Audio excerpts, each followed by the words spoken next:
Y si nosotros queremos cada día poder conocer a Dios como realmente es, necesitamos ir al lugar donde Él se revela y donde Él se manifiesta de una forma clara, confiable, segura, real y verdadera. Tenemos que ir a las Escrituras, ¿sí? Y por eso en esta mañana quiero invitarles para que nos ubiquemos en nuestras Biblias en Primera de Pedro, capítulo 1, versículo 13 al 16.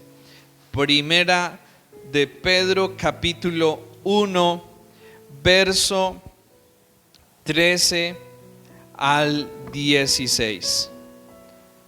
Sí, y vamos a mirar en esta mañana, a continuar conociendo un poco más a Dios a través de los atributos que en la Biblia podemos encontrar acerca de Él. Sí, y miremos por favor juntos Primera de Pedro capítulo 1 verso 13 al verso 16. Dice así: por tanto, ceñid los lomos de vuestro entendimiento, sed sobrios y esperad por completo en la gracia que se os traerá cuando Jesucristo sea manifestado. Y luego miren lo que nos dice desde el verso 14 puntualmente a quiénes le está dirigiendo acá. A los hijos, ¿cierto? Los hijos de Dios. Y luego dice: como hijos obedientes, no os conforméis a los deseos que antes tenías estando en vuestra ignorancia, sino como aquel que os llamó es santo, sed también vosotros santos en toda vuestra manera de vivir, porque escrito está: sed santos porque yo soy santo. ¿Qué atributo de Dios o qué cualidad de Dios vemos revelado aquí a través de estos versículos? La santidad de Dios, ¿cierto? En dos ocasiones, claramente y de una manera que no lo podemos dudar, se nos dice acá el versículo 15, sino como aquel que os llamó es que santo, y luego en el verso 16, porque escrito está: sed santos porque yo soy santo. Y este es uno de los atributos con los cuales nosotros podemos conocer más acerca de Dios. Y de todos los atributos de Dios, no sé si ustedes se han fijado o hoy nos podremos dar cuenta, el único atributo que se repite al menos en dos ocasiones en la Biblia, una en el Antiguo y otra en el Nuevo Testamento, y se repite 3 veces: santo, santo, santo. Si lo han leído por allí en el Antiguo Testamento, Isaías, en el Nuevo Testamento, Apocalipsis. De todos los atributos de Dios, el único que nosotros vemos que se repite en una misma ocasión 3 veces seguida: santo, santo, santo. Ahora nos podríamos preguntar por qué. Y dentro de algunas de las razones que al menos podemos comprender en parte de por qué se repite esto, ¿por qué razón uno repite algo? Cuando uno quiere hacer énfasis en algo que es muy importante, uno lo repite, ¿cierto? ¿Sí lo han hecho ustedes? Que mire, hágame el favor y esto hágalo, déjelo así, así, así, así. Recuerde que es así, así, así, así. Repite uno, ¿por qué? Porque es algo supremamente importante. Y cuando nosotros encontramos en la Biblia que este atributo se repite 1, 2, 3 veces, se nos está diciendo: oigan, por favor, miren, Esto es supremamente importante. Pónganle atención, préstenle atención. ¿Recuerdan también ocasiones en las cuales el Señor decía, de cierto, os digo? ¿Sí lo han leído por ahí? El Señor Jesús usaba esa frase, de cierto, os digo. Estaba diciendo, pónganle mucha atención a lo que viene, porque es de gran importancia. Así que de todos los atributos del Señor, el que se repite 1, 2, 3 veces es el atributo relacionado con su santidad, lo cual nos deja ver que es algo a lo cual tenemos que ponerle mucha, pero mucha atención, y es algo a lo cual tenemos que ponerle mucho, pero mucho interés. Pero también alguien dice que la razón para repetirse 3 veces es porque hace referencia a cómo la santidad pertenece a las 3 personas de la Trinidad: Padre, Hijo y Espíritu Santo. Un Dios completamente santo en las 3 personas que Él se ha manifestado y que Él se ha revelado. Miremos por favor Apocalipsis capítulo 4, versículo 8. Apocalipsis 4, 8.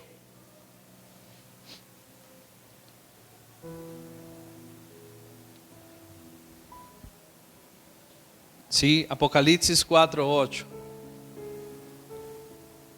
Encontramos allí lo siguiente: y los 4 seres vivientes tenían cada uno 6 alas, y alrededor y por dentro estaban llenos de ojos, y no cesaban día y noche de decir: Santo, santo, santo es el Señor Dios Todopoderoso, el que era, el que es y el que ha de venir.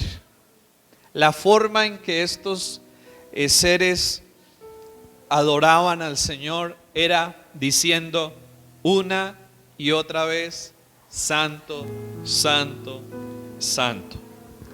Pero ¿qué es la santidad de Dios? ¿Cierto? Si vemos que en la Biblia se habla que Él es santo, y vemos que se pone un énfasis muy, pero muy fuerte en la santidad de Dios, ¿qué es la santidad de Dios?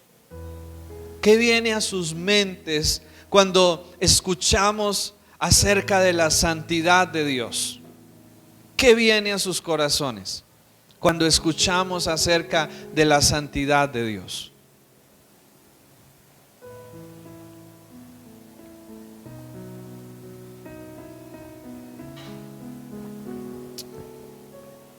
Nada. Pulcritud, que no tiene mancha de pecado.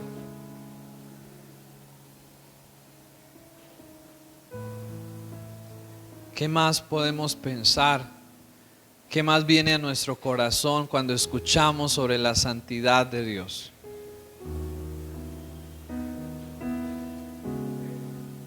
Pureza. Y de una u otra forma, cada una de estas respuestas que nosotros damos nos dejan ver una realidad, y es que aunque todos de una u otra forma somos conscientes de que Dios es santo, no tenemos una claridad sobre la santidad de Dios y sobre qué implica eso también para nuestras vidas. Así que, aunque la santidad de Dios no es algo fácil de explicar o de definir, lo que sí podemos decir acerca de la santidad de Dios son 2 cosas principalmente, para hacerla lo más clara y lo más entendible posible. Y lo primero que podemos decir acerca de la santidad de Dios es que la santidad de Dios representa todo aquello que lo hace a Él tan diferente y superior a todo lo creado y a todo lo que existe. Es aquello que lo hace a Él estar por encima y más allá de todo. En otras palabras, es todo lo que lo hace a Él ser un ser incomparable e inigualable. La santidad de Dios, en primer lugar, nos habla de la majestuosidad de Dios, de la grandeza de Dios y de cómo no hay nada ni nadie que se pueda igualar o comparar a Él. Él es por encima de todo, más allá de todo, su perfección y su excelencia. Así que en primer lugar, la santidad de Dios hace referencia a eso. Nosotros cuando escuchamos sobre la santidad de Dios, lo primero que quizás viene a nuestra mente es pureza, ¿cierto? Lo primero que viene a la mente quizás es sin mancha de pecado. Pero la santidad de Dios es mucho más que pureza, es mucho más allá que estar sin pecado. La santidad de Dios tiene que ver con todo aquello que lo hace a Él estar por encima de todo, estar más allá de todo, ser inigualable, ser incomparable. Y luego, en segundo lugar, la santidad de Dios hace referencia a la pureza, a la limpieza, a la belleza, a la excelencia y a la perfección que hay en Él, ¿cierto? La excelencia, la belleza, la perfección, la pureza que hay en Él. Y eso es lo que lo convierte o lo que lo hace a Él ser alguien supremamente deleitoso. Ustedes recuerdan por allí en el Salmo 16:11, cuando David describe su experiencia de estar con Dios. ¿Cómo habla David de ello? Donde David dice: en tu presencia hay plenitud de gozo, delicias a tu diestra para siempre. ¿Cómo describe David esa experiencia de estar en relación y en comunión con Dios? Como algo que deleitoso. ¿Y qué es lo que hace que Dios sea deleitoso? ¿Qué es lo que hace que cuando alguien entra en contacto con la santidad de Dios, ya siendo redimido por la obra de Jesús, pueda deleitarse y satisfacerse tanto en Él? ¿Qué es lo que hace a Dios ser así? Su santidad, ¿cierto? ¿Cuántos de nosotros hemos tenido la oportunidad o experimentamos el entrar a un lugar limpio, el entrar a un lugar bello, el entrar a un lugar agradable? ¿Qué es la forma o cómo es la forma en que nosotros reaccionamos frente a eso? ¿Qué hacemos al estar en un lugar limpio, bello, majestuoso? Nos disfrutamos de eso, ¿cierto? Nos deleitamos en eso, ¿cierto? Nos satisfacemos mirando y contemplando todo eso, ¿cierto? Y esta es lo que hace a Dios ser alguien supremamente deleitoso, su santidad, porque ella es lo que hace que Él sea excelente, bello, perfecto, puro y limpio. Pero ahora, ¿qué debe producir en nosotros el entender o el ver acerca de la santidad de Dios? ¿Qué debe producirse en nuestras vidas cuando miramos y cuando escuchamos acerca de la santidad de Dios? Para ello quisiera que miráramos un ejemplo en Isaías 6:5. Alguien que tuvo la oportunidad de encontrarse con la santidad de Dios. Y es aquí donde vamos a encontrar el caso de Isaías.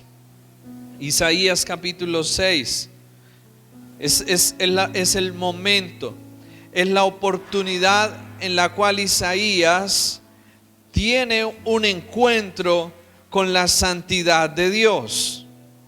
Y dice el verso, el verso 5. Bueno, miremos desde el verso 1 para poder entender mejor el contexto. Isaías capítulo 6, verso 1.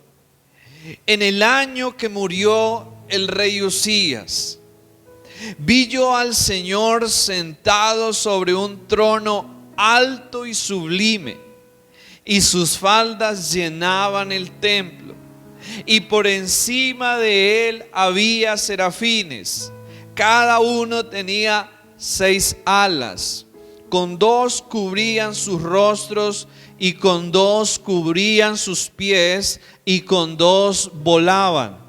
Versículo 3. Y el uno al otro daba voces diciendo, ¿qué decían? Santo, santo, santo, Jehová de los ejércitos, toda la tierra está llena de su gloria. Y los quiciales de las puertas se estremecían con la voz del que clamaba, y la casa se llenó de humo. Verso 5. Entonces dije, ahí está hablando ¿quién? Isaías, que es el que estaba presenciando y el que estaba experimentando este acontecimiento. Isaías dice, ay de mí, que soy muerto, porque siendo hombre, inmundo de labios, y habitando en medio de pueblo que tiene labios inmundos, han visto mis ojos al Rey, Jehová de los ejércitos. ¿Cómo reacciona Isaías ante este encuentro con la santidad y la majestuosidad de Dios?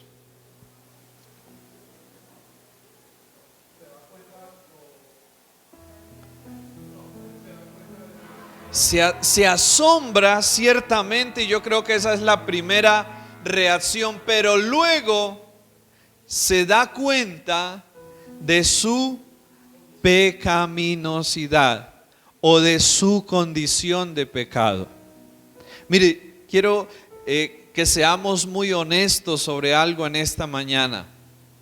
Es muy fácil cuando nosotros nos miramos a sí mismos con nuestra propia juicio, con nuestro propio criterio, es muy fácil vernos bien, ¿cierto? Y cada uno en nuestra propia opinión estamos bien, ¿cierto? Si nos preguntaran usted cómo está y usted su vida, ¿qué tal? Todos diríamos, no, bien, pues a veces por ahí de pronto, a veces me equivoco, pero no, eso no, comparado a otros, yo soy una buena persona, soy una excelente persona, y que nadie vaya a dudar de eso, ¿cierto? Y si alguien nos dice lo contrario, va a tener problemas, ¿cierto? Hasta nos molestamos y nos enojamos. Sin embargo, aquí Isaías tiene un encuentro con aquel con quien realmente nos debemos comparar. Isaías tiene un encuentro aquí y conoce aquel con quien realmente debemos examinar y debemos mirar nuestras vidas. ¿Y qué sucede cuando nos comparamos con la santidad y la majestuosidad de Dios? ¿Qué sucede en ese momento? Que lo único que podemos decir frente a la verdadera santidad, rectitud y perfección, nosotros somos terriblemente imperfectos, pecadores y malvados.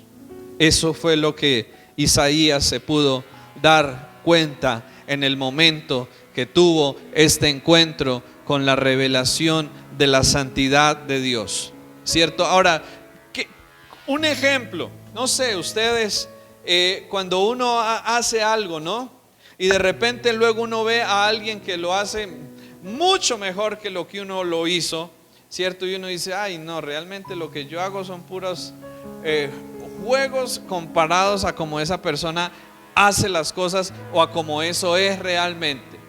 Y algo similar sucede cuando nosotros nos comparamos y cuando nosotros examinamos nuestra vida, no a la luz de lo que yo mismo creo que es bueno o que no es bueno, sino a la luz de aquel que realmente determina y muestra qué es lo que es bueno y qué es lo que es malo. Juan Calvino dijo lo siguiente: los hombres nunca son debidamente tocados e impresionados con la convicción de su insignificancia hasta que se comparan a sí mismos con la majestad de Dios. Así que cuando nosotros entramos a mirar este tema de la santidad de Dios, sin duda alguna hay algo que inmediatamente resalta también en eso, y es nuestra pecaminosidad como seres humanos. Algo que inmediatamente se va a notar en medio o frente a la santidad de Dios es cómo somos seres imperfectos y pecadores. Y fue lo primero que Isaías pudo notar. Y yo sé que aquí todos nosotros sabemos cosas en relación a lo que es el pecado, ¿cierto? Y por ejemplo, nosotros sabemos que el pecado es hacer lo malo, ¿cierto? Sabemos que el pecado es quebrantar las leyes de Dios, ¿cierto? Y sabemos cosas como esas sobre el pecado, pero la realidad es que el pecado es mucho más que eso. El pecado es mucho más que hacer lo malo. El pecado es mucho más que quebrantar las leyes de Dios. Y voy a compartirles alguna definición de lo que un escritor, R.C. Sproul, estableció acerca de lo que es el pecado. Y él establece el pecado en sus tres expresiones más terribles de lo que realmente es esto en nuestras vidas, porque a veces no logramos comprenderlo con claridad.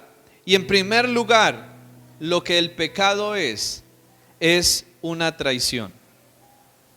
Lo que el pecado es, en primer lugar, es una traición. Y nosotros podríamos preguntarnos, ¿por qué el pecado es una traición? ¿Por qué es una traición el pecado?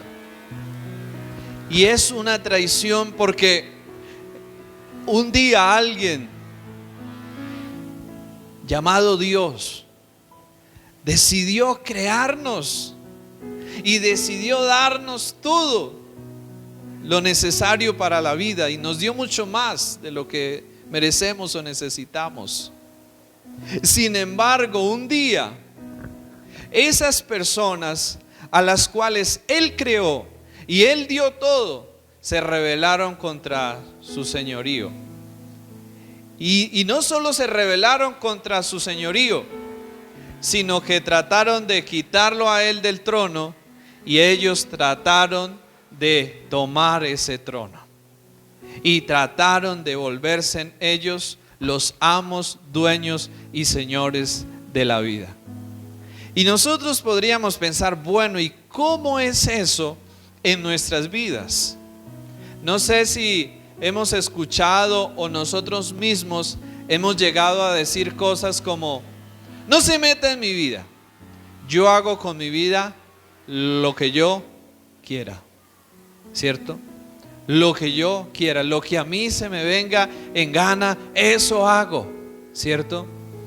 Y en muchas ocasiones lo pensamos, lo decimos o así vivimos, cuando nuestra vida fue creada y fue diseñada para ser gobernada y para ser vivida para Dios.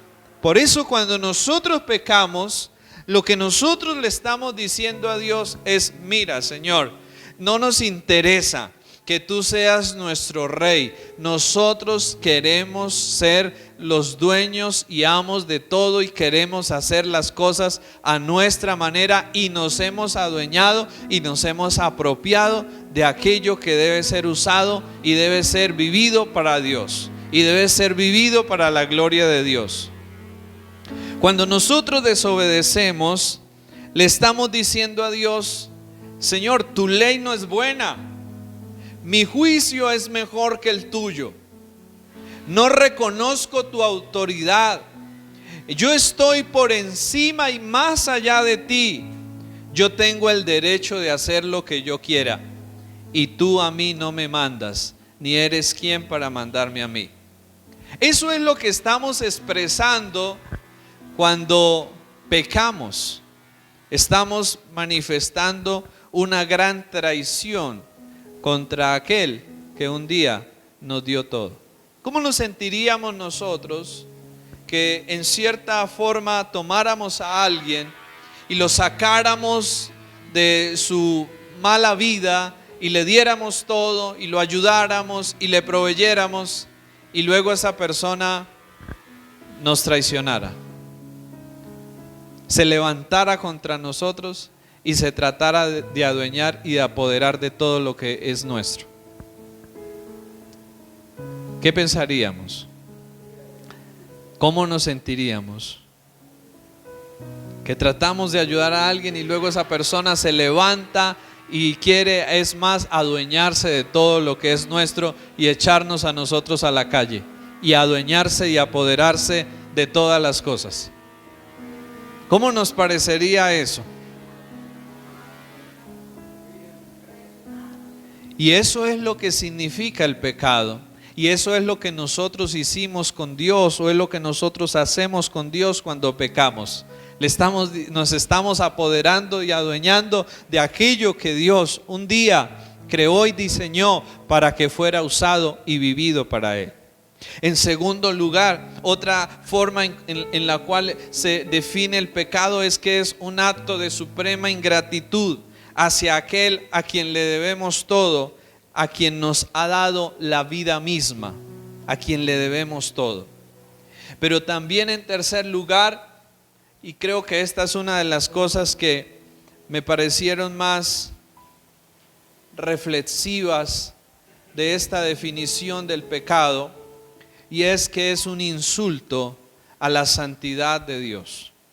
El pecado es un insulto a la santidad de Dios, porque como representantes de Dios aquí en la tierra y ante la creación, cuando nosotros pecamos y hacemos lo malo, lo que estamos haciendo es diciéndole a lo creado, diciéndole a todo lo que Dios ha hecho: así es Dios. Dios es codicioso, Dios es homicida, Dios es avaro, Dios es cruel, Dios es mentiroso, Dios es ladrón. ¿Por qué? Porque como representantes de Dios aquí en la tierra, lo que nosotros hacemos está tratando de manifestar quién es Dios o cómo es Dios. Y por lo tanto, cuando pecamos, estamos dañando la imagen y el buen nombre de Dios aquí en la tierra y ante su creación. Y eso es algo tremendamente dañino y destructivo para la gloria de Dios a través de nuestras vidas. Así que cuando nosotros miramos el pecado de esta forma, no solo como hacer lo malo, sino como una traición, como una ingratitud, pero sobre todo como una ofensa a la santidad de Dios, en donde estamos proyectando una imagen totalmente contraria a lo que Dios es realmente, vemos que el pecado no es cualquier cosa, ¿cierto? Y hoy en día el tema del pecado es algo que quizás casi no se habla, casi no se menciona, o se ha diluido o se ha rebajado mucho en medio de nosotros los seres humanos. Y quizás eso se debe precisamente a que hoy en día no se habla mucho de la santidad de Dios. Hoy en día se habla mucho del amor de Dios. Hoy en día se habla mucho de la bondad de Dios. Hoy en día se habla mucho de la ayuda que Dios nos quiere dar. Se habla mucho de que Dios es generoso. Se habla mucho de que Dios es protector. Pero no se habla mucho de que Dios es santo. Y debido a que no se habla de esto, y debido a que no hay un interés en la santidad de Dios, asimismo tampoco hay una conciencia ni un conocimiento correcto de lo que es el pecado y de lo que éste implica y hace en la vida de nosotros como seres humanos. Así que cuando nosotros hablamos acerca de la santidad de Dios, como decía al comienzo, la santidad de Dios es lo que lo hace a Él ser deleitoso. Es lo que lo hace a Él ser maravilloso. Pero esa santidad, que para algunos es deleitosa, como lo era para David, ¿cierto? Y para todos los que hoy somos nacidos de nuevo y todos los que hoy en día somos salvos por medio de Cristo, podemos entrar al trono de la gracia y podemos deleitarnos en Dios. Esa santidad que para algunos es deleitosa, para otros es terriblemente aterradora y será terriblemente aterradora. ¿Por qué? Porque con esa santidad es que un día Dios vendrá y Dios pedirá cuentas y examinará la vida y el corazón de cada uno de nosotros como seres humanos. Miremos por favor Apocalipsis 21-27. Apocalipsis 21-27.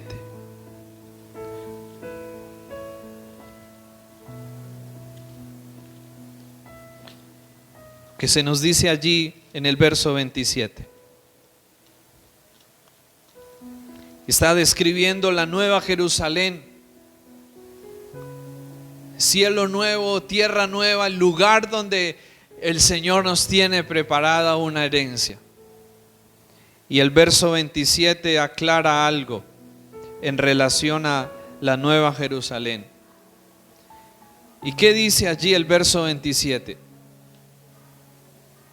No entrará en ella ninguna cosa inmunda, o que hace abominación y mentira, sino solamente los que están inscritos en el libro de la vida del Cordero.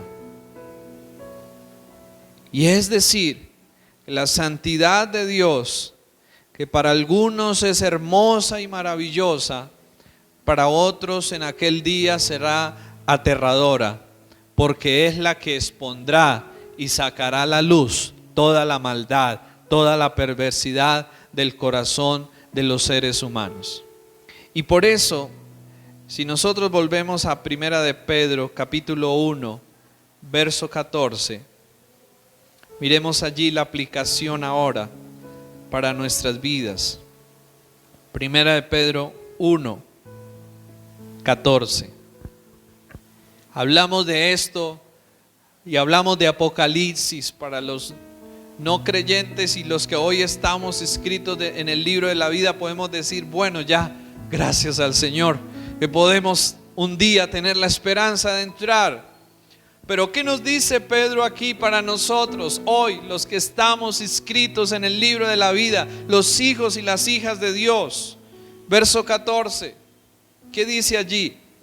Como hijos obedientes, no os conforméis a los deseos que antes tenías estando en vuestra ignorancia, sino como aquel que os llamó es santo, sed también vosotros santos en toda vuestra manera de vivir. ¿Qué implica o qué significa para nosotros entonces que Dios es santo? que nosotros estamos llamados también para buscar la santidad y para vivir una vida en la santidad, ¿cierto? Eso significa que Dios es santo. Porque muchos de nosotros podríamos decir, bueno, sí, claro, Dios es santo, Dios es perfecto porque Él es Dios, ¿cierto? Y ya, está bien.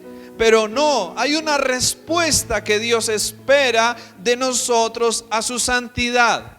¿Y cuál es la respuesta que Dios espera? En primer lugar, arrepentimiento.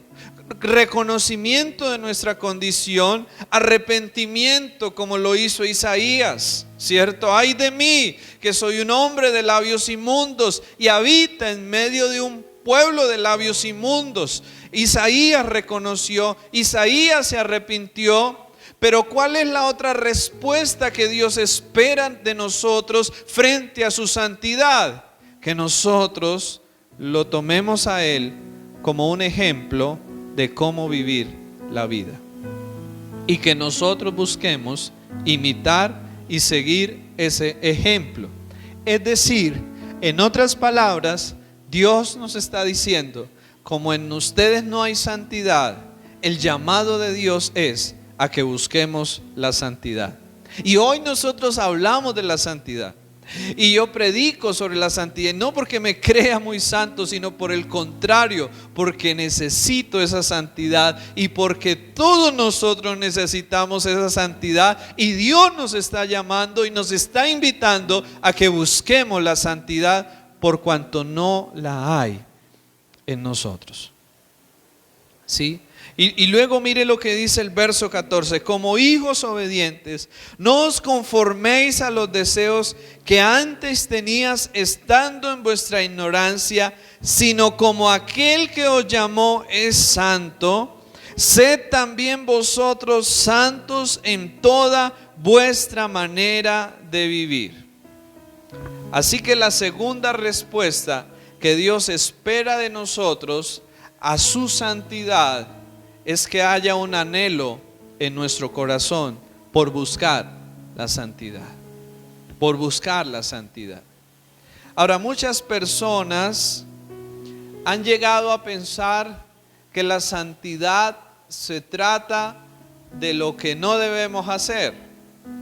Muchas personas han llegado a pensar que para ser santos, lo que yo tengo que hacer es cumplir con una serie de prohibiciones. ¿Sí? Muchos llegan a pensar eso. Para ser santo tengo que fijarme en lo que no debo hacer. No haga esto, no haga aquello, no haga lo otro, ¿cierto? Y pensamos que eso es la forma en la cual debemos o podemos buscar la santidad, fijándonos en prohibiciones. Pero la santidad no se basa en lo que no debemos hacer. La santidad no se basa primeramente en prohibiciones. La santidad no es algo que tú y yo hagamos o no hagamos. En Éxodo capítulo 3, cuando Moisés ve la zarza ardiendo, ¿qué es lo que escucha decir Moisés desde esa zarza?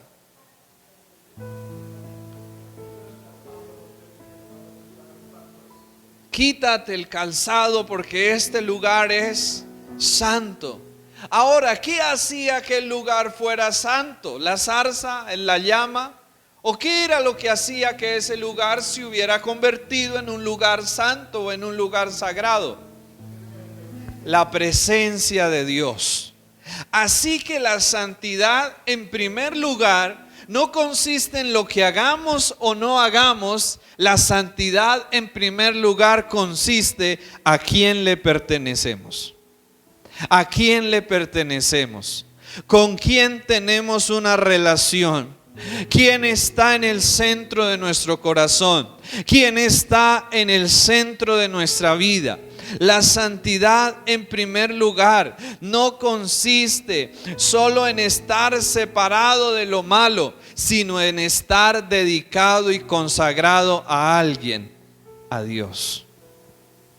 Así que si queremos alcanzar la santidad como Dios nos está invitando a hacerlo, no tenemos que fijarnos solo en apartarnos de lo malo. Porque muchas personas tratan de lograr y alcanzar santidad basándose en eso. En decir, no tengo que hacer esto, no tengo que hacer lo otro, no tengo que hacer lo otro. Y se basan en buscar santidad en eso, en lo que no tienen que hacer o en lo que no deben hacer. Pero la santidad va mucho más allá de prohibiciones, va mucho más allá de lo que no debemos hacer. La santidad se basa primeramente a quién le pertenecemos, con quién estamos, quién está en el centro y quién está en el trono de nuestro corazón. Porque el único que santifica y el único que nos puede hacer santos es Dios. No son nuestras obras, no es lo que yo haga o deje de hacer solamente. En primer lugar, lo que a mí me santifica es Dios, es su presencia, lo que trae santidad, lo que trae pureza y lo que imparte verdadera santidad a nuestras vidas. No es solo lo que yo hago o no hago en primer lugar. Sí, lo que hacemos va a tener una influencia, claro, pero en primer lugar, quien debe estar es Dios. ¿Por qué? Porque cuando Dios está, Él empieza a provocar y a colocar en nosotros el querer como el hacer. Y entonces sí, el hacer entra a tener un lugar importante en nuestra vida. Porque la evidencia de una vida santa no es por lo que yo haga o deje de hacer, sino por la presencia de Dios y la obra santificadora de Jesús en nuestras vidas. Y luego por eso y a partir de eso nosotros podemos empezar a crecer en la santidad. Nadie puede crecer en santidad sin tener primero una relación personal con Dios. Nadie puede llegar a crecer en santidad si no conoce a Jesús, si no tiene ni establece una relación personal con Él.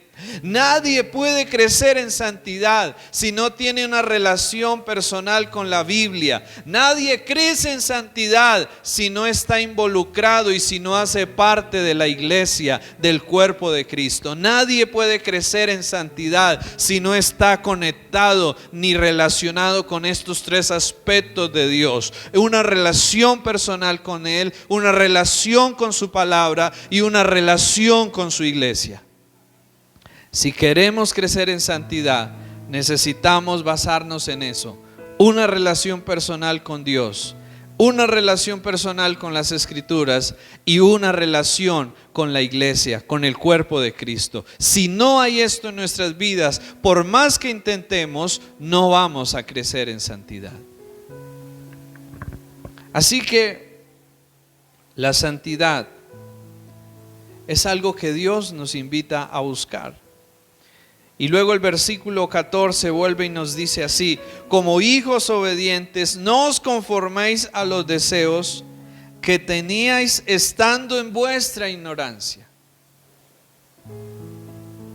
A veces en nuestras vidas como creyentes podemos seguir luchando con cosas de nuestra vida pasada, y todos de una u otra manera tenemos una lucha con el pecado.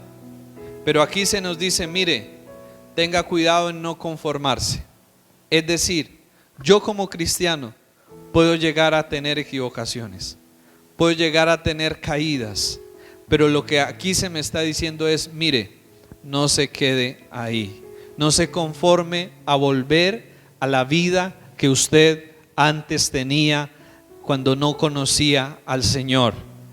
Una de las diferencias entre el cristiano y el no cristiano es que aunque el cristiano puede llegar a pecar y pecamos y fallamos, el cristiano no se queda ahí. El cristiano no se complace ni se deleita en quedarse en el pecado. El cristiano no practica el pecado. El cristiano puede tener una caída. El cristiano puede cometer un error, puede cometer una equivocación, pero no es feliz en el pecado. El cristiano se levanta y busca al Señor nuevamente para que Él lo limpie limpie, para que Él lo restaure y para que Él lo ayude a cambiar.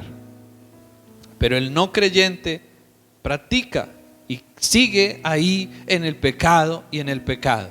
Así que buscar la santidad, como se nos está diciendo aquí, es: tengan cuidado con no quedarse y no conformarse a los malos deseos que ustedes tenían antes de ser creyentes. Y en otras palabras, Dios nos está diciendo aquí en esta mañana, como conclusión para finalizar: mire, ser cristiano es ser un imitador de Jesús. Imitar a Jesús significa imitar su santidad. El Señor nos ha puesto y nos ha salvado para que nosotros podamos ser diferentes a los que están allá afuera sin Él. Y yo quisiera que usted le prestara gran atención a esto, porque aquí hay un gran problema de nosotros los creyentes, y es que nosotros vivimos muchas veces la vida sin mostrar ni marcar una diferencia con los no cristianos. Y yo quiero decirles algo en esta mañana: el que es verdaderamente cristiano se le va a notar, y no por el fanatismo, sino por ser una persona diferente en su forma de vivir, de ser, de hablar y de actuar a los que están allá afuera. ¿Sí? Y si no hay una diferencia, no hemos sido salvos. No ha sido salva esa persona. Por más que lo crea, por más que lo piense, no es lo que yo piense, es los frutos y es lo que se ve en mí lo que demuestra si realmente ha habido salvación o no en mi vida. Y quisiera que para terminar miráramos 2 Corintios 6, 14 al 18. 2 Corintios 6, 14 al 18.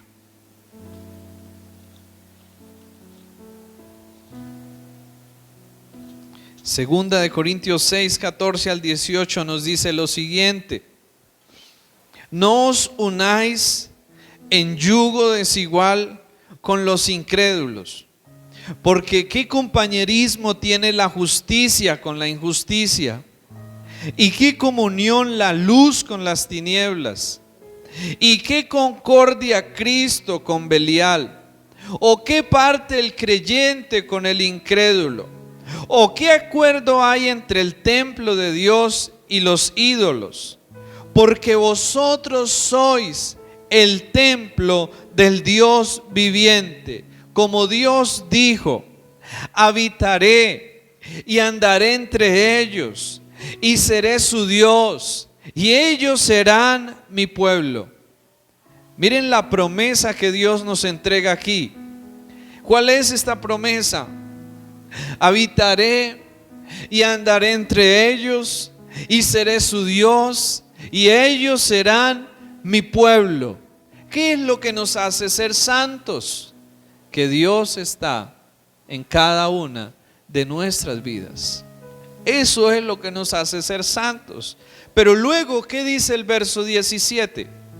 Por lo cual salid en medio de ellos y apartaos, dice el Señor, y no toquéis lo inmundo, y yo os recibiré, y seré para vosotros por Padre, y vosotros me seréis hijos e hijas, dice el Señor Todopoderoso. Y el capítulo 7, versículo 1 dice: así que, amados, puesto que tenemos tales promesas, ¿qué debemos hacer? Limpiémonos de toda contaminación de carne y de espíritu, perfeccionando la santidad en el temor de Dios. Aquí claramente Dios nos está diciendo: mire, y creo que es importante saber interpretar estos versículos, porque lo que aquí Dios nos está diciendo no es que tengamos que irnos a una montaña y separarnos o alejarnos de todas las personas, no. Lo que Dios está haciendo aquí es diciéndonos, mire, tengan cuidado. Pueden estar en medio de las personas, pero apártense y no participen de sus malas obras. Eso es lo que Dios está diciendo acá, porque Él nos coloca en la oscuridad y Él nos ha salvado y Él nos ha llamado para ser una luz en medio de la oscuridad. Pero yo no puedo ser luz si en mí no hay luz. No podemos ser sal si en nosotros no hay sal. La iglesia no puede brillar y no puede ser luz en la oscuridad si ella también se ha dejado invadir y llenar por la oscuridad. Nosotros como cristianos no podremos reflejar a Jesús si estamos participando de las mismas malas obras que hacen los que no son cristianos. No podemos llegar a pensar que podemos reflejar a Jesús y que podemos realmente agradar al Señor cuando estamos haciendo lo malo que los no creyentes también hacen. Estamos llamados por Dios para ser diferentes. Debemos ser diferentes como esposos, como esposas, como hijos, como padres, como jefes, como trabajadores, como dueños de un negocio, como lo que hagamos. Ahí la gente debe ver, aunque estemos con ellos y aunque compartamos con ellos y estemos allí, deben ver a Jesús y deben vernos a nosotros como alguien diferente y no igual a participar en sus malas obras. Porque la santidad tiene este contexto también, algo que es apartado y algo que es separado de. Y no significa que no compartamos con las personas, no, tenemos que ir y compartir con ellos para ganarlos para el Señor. Lo que esto significa es que yo no me voy a igualar a hacer sus malas obras, sino que más bien estoy allí con ellos para mostrarles una forma mejor y diferente de vida.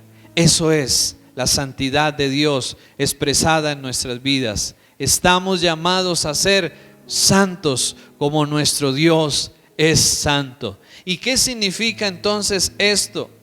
Que nadie tiene excusa el día que llegue delante del Señor de decir, no, eso era imposible, ¿cierto? Eso es Dios, Él sí es santo, yo no. Claro, es verdad, Dios es santo y a nosotros nos falta mucho. Pero ¿saben qué nos dice Dios? Precisamente porque a ustedes les falta, deben buscar la santidad y Él nos la dará y Él nos ayudará para que cada día logremos mejorar y crecer en la santidad. Eso es lo que Dios está diciendo. Dios está diciendo, miren, ustedes pueden ser santos porque yo soy santo. En otras palabras, Dios está diciendo, esa santidad que ustedes no tienen no es una excusa para que no sean santos, porque en Dios la podemos hallar y con la ayuda de Dios podemos crecer y avanzar cada día en santidad. Así que no hay excusa para nadie. Todos estamos llamados a la santidad y Dios ha dejado y ha provisto los medios y los recursos para que desarrollemos una vida en santidad. Lo que tenemos que hacer es buscarlo, dedicar tiempo, interés y trabajo en ello, y Dios con su gracia nos ayudará cada día a crecer en santidad.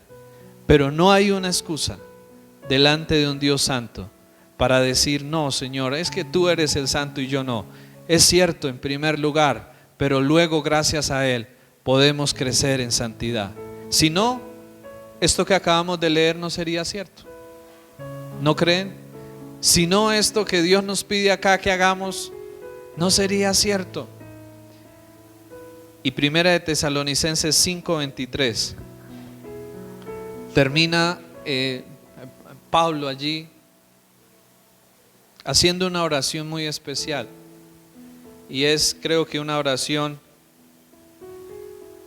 para que cada uno de nosotros la tengamos también como parte de las oraciones nuestras. Y el mismo Dios de paz os santifique por completo, y todo vuestro ser, espíritu, alma y cuerpo, sea guardado irreprensible para la venida de nuestro Señor Jesucristo. ¿Cuál es el deseo de Dios? Por allí en 1 de Tesalonicenses 4:3 se nos dice que la voluntad de Dios es nuestra santificación. Hoy en día lo que muchos hablan acerca de la voluntad de Dios es que tú seas próspero, es que a ti te vaya bien en todas las cosas, ¿cierto? Es que Dios te enriquezca, es que Dios te quite todos los problemas. Pero lo que la Biblia enseña, en primer lugar, acerca de lo que es la voluntad de Dios, es que nosotros seamos santificados y seamos hechos a su imagen y semejanza. Ese es el trabajo y es la tarea a la cual debemos todos los días estar dedicados como creyentes. Por favor, coloquémonos de pie en esta mañana. ¿Y qué tal si cada uno hacemos la oración de Pablo en 1 de Tesalonicenses 5:23? Y le pedimos hoy a Dios esto, que Él nos santifique y nos ayude a crecer en la santidad cada día de nuestras vidas. Padre, te damos gracias por poder conocer un poco más acerca de ti, Señor.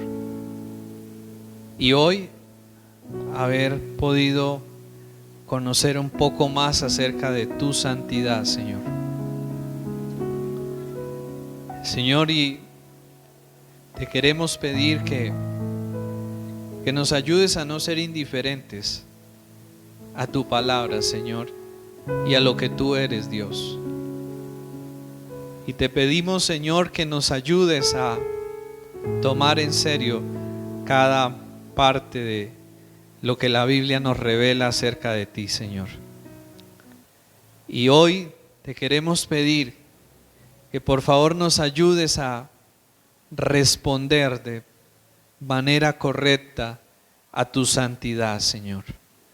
Ayúdanos, Padre, a poder cada día evaluar y examinar nuestra vida, no de acuerdo a lo que cada uno creamos o nos parezca que está bien o no, sino de acuerdo a lo que tú has establecido y a lo que tú eres, Señor, acerca de lo que realmente deben ser las cosas, Dios.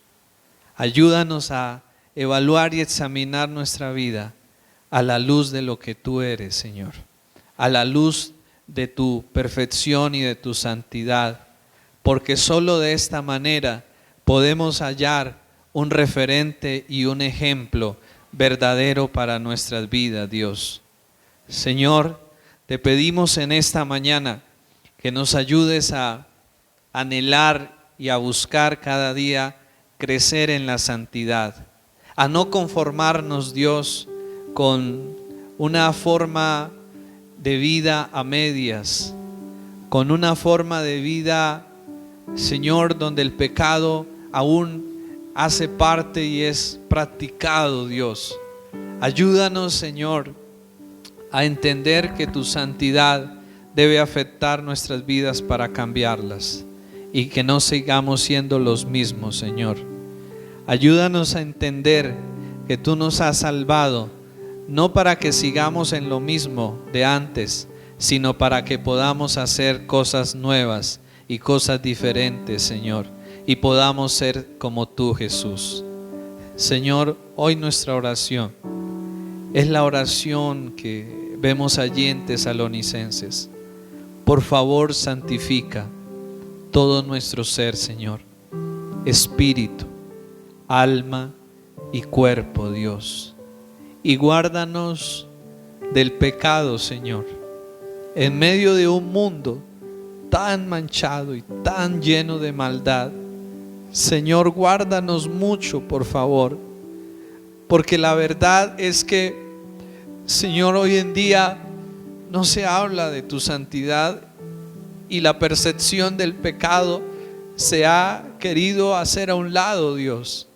Señor, y esto está trayendo un gran mal sobre nosotros, porque nos lleva a volvernos conformistas y nos lleva a volvernos livianos y superficiales, Señor, en nuestra forma de vivir para ti, Señor. Y deshonramos tu nombre, Señor, de esta manera, Señor, y no honramos tu santidad ni la respetamos como lo deberíamos hacer, Dios. Hoy te pedimos, Señor, ayúdanos, por favor, a amar tu santidad y a buscar tu santidad cada día, Señor, y a permitir que en nuestra vida haya más santidad, Señor, que podamos reflejar santidad, que podamos marcar la diferencia en medio de donde estamos, Dios, que podamos, Señor, poderte reflejar a ti, que podamos, Dios, apartarnos, Señor, de aquellas cosas que, Señor, están mal delante de ti, pero no solo apartarnos de algo malo, sino dedicarnos a ti y dedicarnos a lo tuyo, Señor. Ayúdanos, por favor, limpia nuestro corazón, como David te lo pidió. Crea en mí, oh Dios, un corazón limpio y renueva un espíritu recto dentro de mí. Señor, cuando estamos delante de tu santidad, es lo único que podemos pedir, Señor. Por favor, límpianos, Padre, y ayúdanos cada día, Señor, a darle más importancia a la santidad de nuestra vida, ya que es algo que tú demandas de nosotros, Señor. No para ser salvos, sino para poder vivir a la altura de esa salvación que ya nos has dado, Señor, y para poder honrar tu nombre como es digno de que lo hagamos, Señor. Ayúdanos, Padre, ayúdanos, Señor, a caminar en santidad. Ayúdanos, Señor, a crecer en santidad, y que a través de ello podamos reflejarte a ti y podamos ser luz en medio de la oscuridad y podamos ser sal en medio de una tierra que cada día se daña, se pierde y se destruye por la maldad, Señor. Ayúdanos, Padre Santo, a que con valor demos testimonio de ti, Señor, con una vida limpia, con una vida recta, con una vida, Señor, en santidad. Te lo pedimos en esta mañana, Señor, y queremos terminar adorando, Señor, y queremos terminar pidiendo esto, Señor, que por favor obres en cada uno de nosotros, Señor.